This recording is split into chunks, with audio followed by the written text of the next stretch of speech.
Hello, welcome to From the South. I'm Laura Pradas from the Telesur Studios here in Caracas in Venezuela. We begin with our news. You stay with us.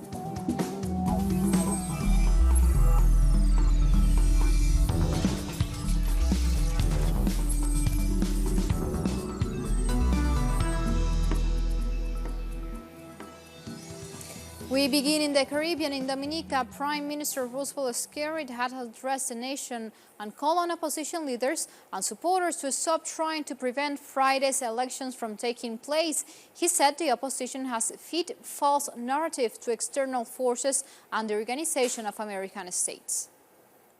Night after night, at the public meetings, the UWP has been telling the supporters that there is no certainty there will be elections on the 6th.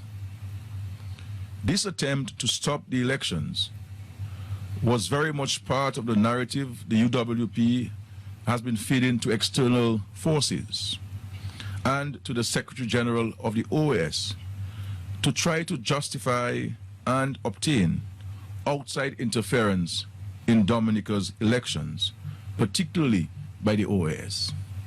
And referring to the latest opposition protests, the Prime Minister said the security forces would act with restraint, but would not things get out of hand.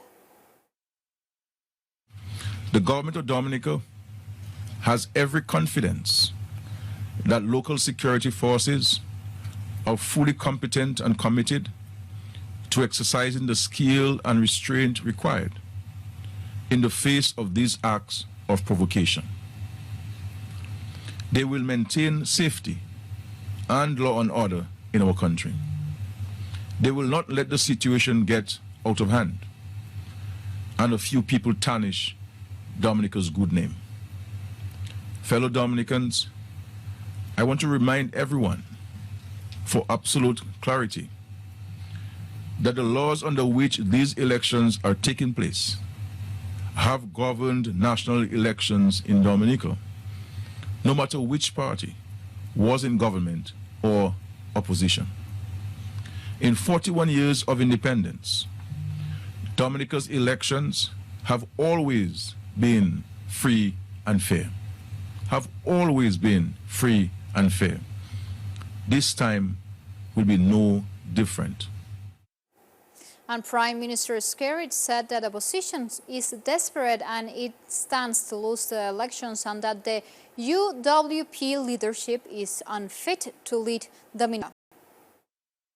These are the acts of a desperate man and party who know they're losing and are trying to pull the country down with them. They are using a small group of supporters, lawful and unlawful means, to try to intimidate the general public and to try to create a negative narrative for the outside world. The ultimate goal is to stop an election that they cannot win in the ballot box. Not because of any kind of electoral abuse by the Labour Party government, but because the UWP and its leadership have repeatedly demonstrated to the country that they do not care about Dominica or Dominicans, and they are unfit to lead this country.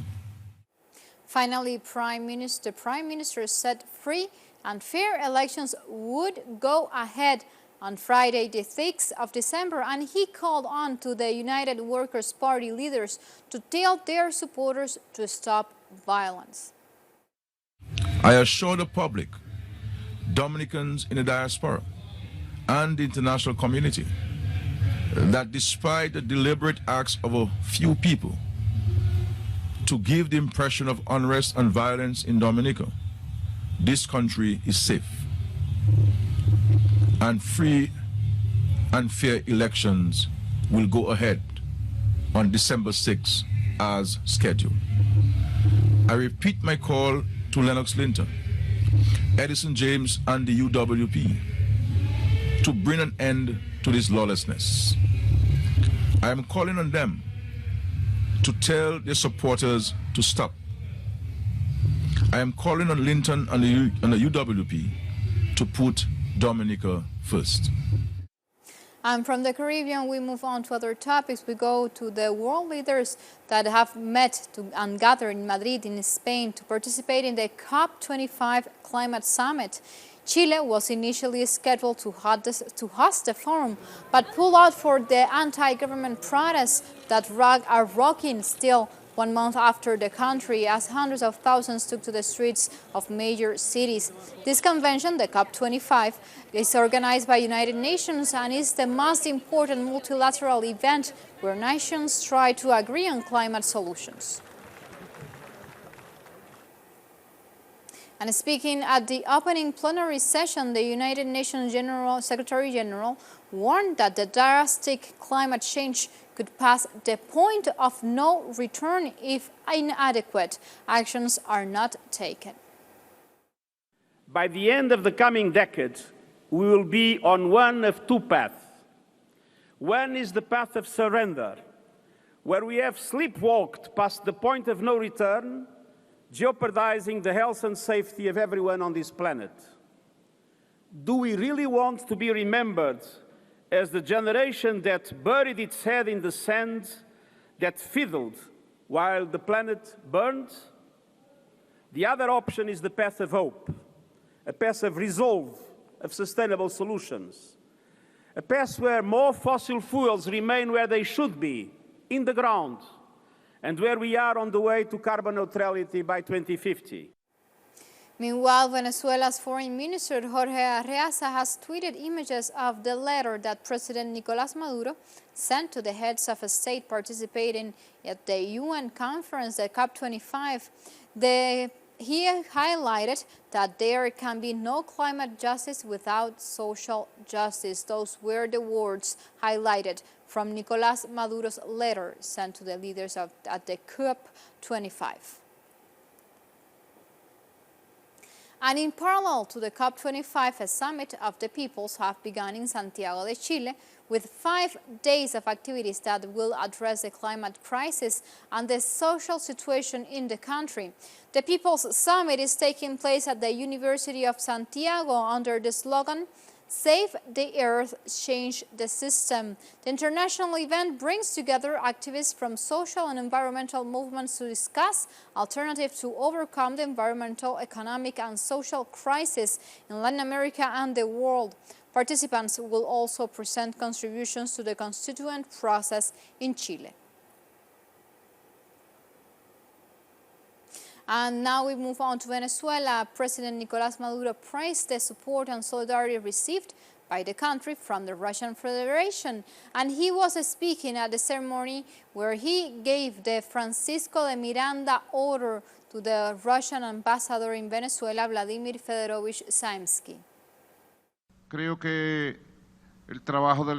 I believe that the work of the ambassador in 10 years, 2 months and 20 days is worthy of recognition and admiration. We have strengthened our relations. Today, Russia and Venezuela have deep and close relations of friendship, of strategic alignment, of political and diplomatic agreement, of closeness and permanent dialogue. The Venezuelan president also welcomed the growth in social, economic, technological, and scientific relations with Russia in the recent years.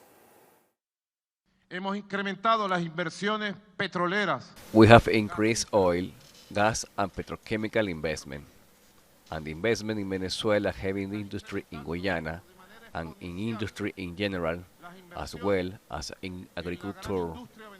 We have increased exponentially financial relations in whole area of international currencies and cryptocurrencies.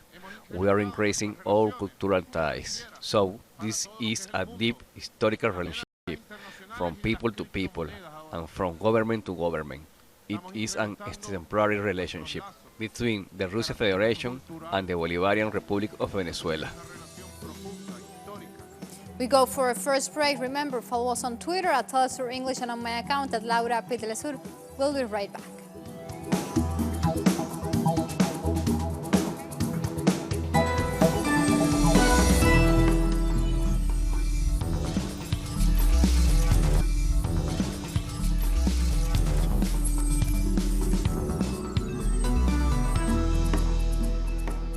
We We are back with the news. We go to Bolivia, where President Evo Morales says he supports the proposal by the Inter-American Commission of Human Rights to investigate the massacre committed by forces loyal to the de facto government. Morales also denounced that there is no rule of law in Bolivia under the stewardship of the self-proclaimed president Áñez. He added that the relatives of those killed for opposing the coup demand justice, and the Inter-American Court of Human Rights Commission has said that it will create an external committee to probe the murder executed by police after Morales' forced resignation. And after 11 days of massive protests in Colombia, President Iván Duque has again called on the leaders on the movement to join a national dialogue that seeks to end this strike. The strike committee had earlier rejected this invitation, saying they needed talk that addressed their specific demands. That's why this broad conversation is for all of you, to express your proposals, and for those proposals to be heard, constructively and without impositions. No demands, no ultimatums, but all of us need to be capable of listening and putting ourselves in somebody else's shoes. That's why the great national conversation has to be plural, participative. It will be in territories. And U.S. President Donald Trump says he will reintroduce tariffs on steel and aluminum imports from Argentina and Brazil. Trump took to Twitter to say that Brazil and Argentina have been presiding over a massive devaluation of their currencies, and this is not good for United States farmers. He also said that effective immediately, he will restore the tariffs on all steel and aluminum that is shipped from into United States from those countries.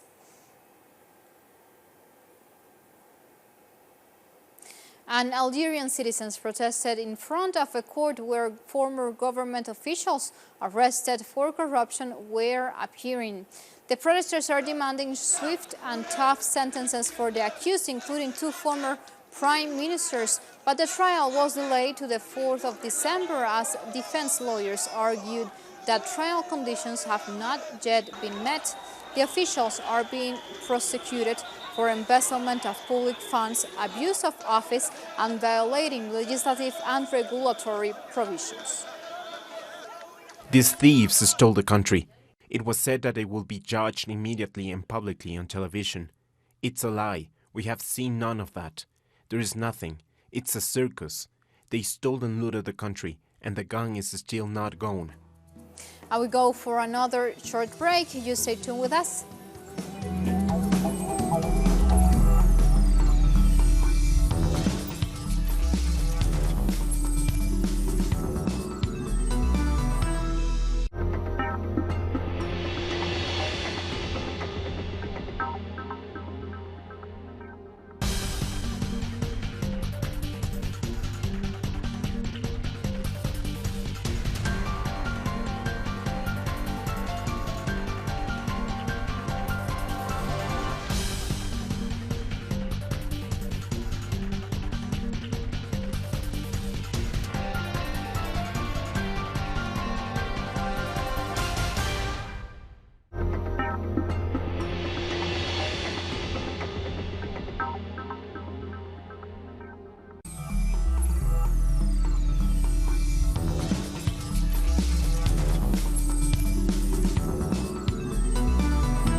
We are back with our news. Political players in Iraq are holding talks as protesters vote to remain in the streets, calling for complete change in the political class. Iraq's rival parties are negotiating for the establishment of a new government after the previous cabinet was dismantled in response to the protest movement.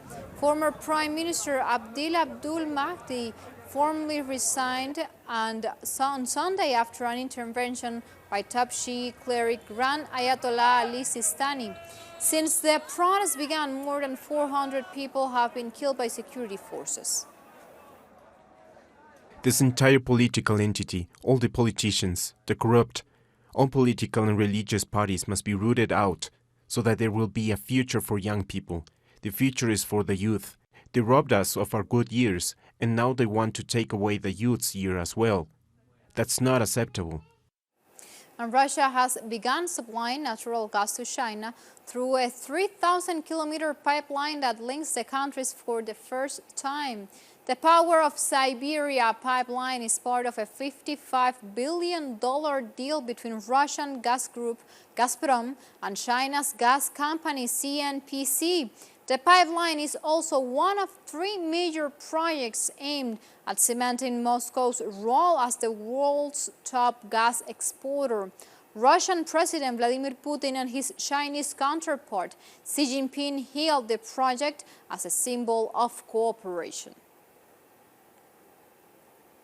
The Power of Siberia pipeline is one of the largest projects of Gazprom. Almost 10,000 people worked on it, and 4,500 pieces of equipment was used on the construction. China has banned U.S. military ships from entering Hong Kong and sanctioned several NGOs. This after the U.S. Congress approved the Hong Kong Human Rights and Democracy Act supporting violent protesters in Hong Kong. China's foreign ministry said the country urges the United States to correct its mistake and stop meddling in Hong Kong affairs. The National Endowment for Democracy and Human Rights Watch was also sanctioned for encouraging protesters to take up radical and violent criminal actions. With the details straight from Beijing, from China, our correspondent Iranzi Peraza. With the details, we welcome you, Iranzi. China finally responds to the approval in the United States of a law that supports the violent protests taking place in the Hong Kong Special Administrative Region for 6 months. The Chinese government announced that it will immediately sanction several United States non-governmental organizations.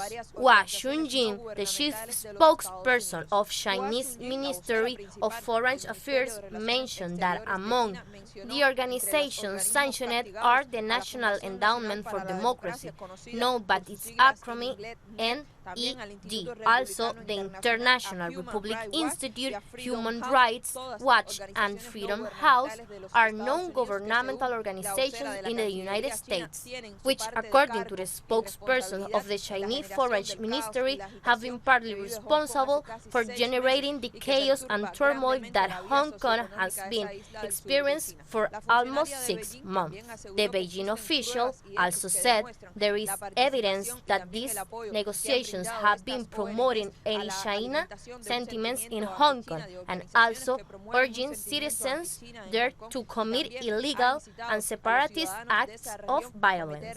In addition to sanctioning these institutions, the Chinese government also suspended stopover by United States military aircraft and ships in Hong Kong as a further measure in response to the passage of this law. In this way, China is responding as it had announced to this provocation by Washington.